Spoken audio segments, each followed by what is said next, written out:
Hey, it's your girl Emily, your Maryland local flower farmer. We're gonna chit chat about dahlias. Here is a little baggie with some soil in, and I'm just gonna mix it up. But essentially, there are multiple ways to start dahlias. You can do the baggie method with some moist soil. You can do a large container and just put it in there and soil on top, or you can put them in like a little square pot like you would a seedling. And those are the three main ways to start dahlias indoors. You can also just put them outside. So here I am with a dahlia tuber. There is writing on it, and I'm also putting the tag in there. This is fawn. I chose a smaller dahlia tuber. You want to make sure it's covered with the moist but not wet soil. I repeat, moist but not wet soil. You do not want to rot your dahlia tuber. I'm going to keep it open so that it can dry up slightly, half open, half not.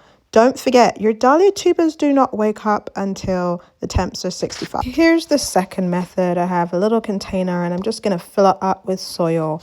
My mistake was I forgot to make this soil a bit more moist. The reason why you want to make the soil slightly damp first is so you don't have to worry about it drying out. Because we don't want our dahlia tubers to rot, ideally you do not want to water the soil or dampen the soil until you start seeing green growing from the eyes. Now that we've course corrected that, because it's a headache now for me to like monitor that and add water to it without rotting the tubers, it can totally be done. It's just, why do it if you don't need to? Okay, so I'm looking for dahlia tuber sizes that make sense.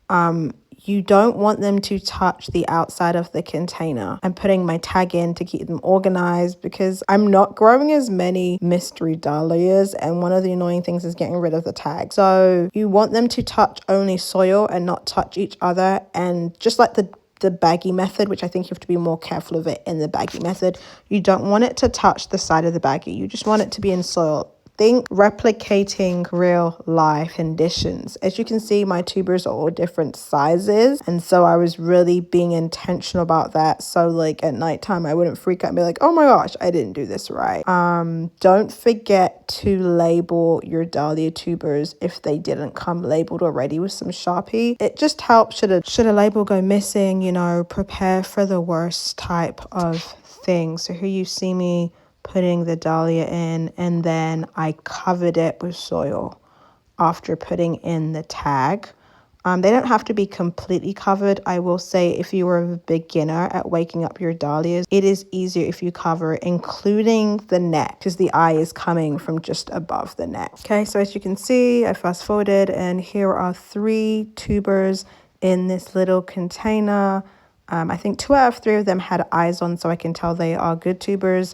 And they've already started to wake up, and I just added some more soil. As you can tell, they're not completely covered, but it's good enough for me. Let's head into the last and final way to start a tuber.